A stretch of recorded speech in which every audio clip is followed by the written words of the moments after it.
السلام علیکم ورحمۃ اللہ۔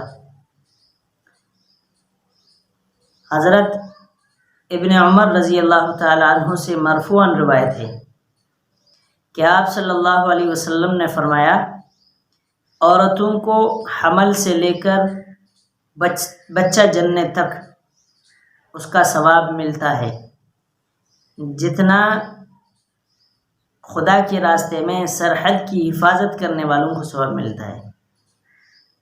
اگر اسی دوران اس کا انتقال ہو جائے تو اس کو شہید کے برابر ثواب ملتا ہے۔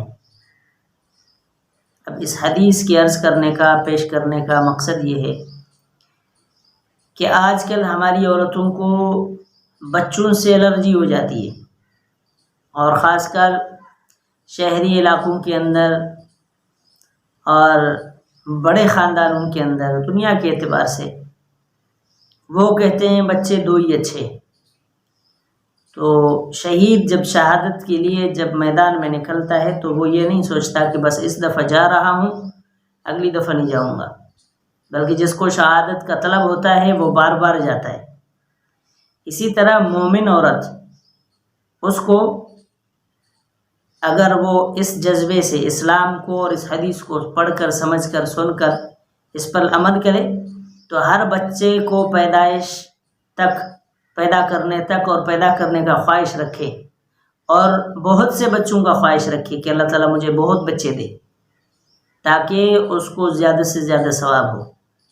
اب محدثین نے اس حدیث کے اندر کچھ یہ بھی فرمایا ہے کہ جیسے مرد کے اوپر جہاد ہے اور عورت کے اوپر نہیں ہے، تو پھر عورت کو جہاد کا ثواب اس حمل کی صورت میں اللہ تعالیٰ دے دیتے ہیں، اور اگر وہ اس حمل کے دوران یا بچے جننے کے دوران وہ دنیا سے رخصت ہو جاتی ہے، فوت ہو جاتی ہے، تو وہ شہید ہے۔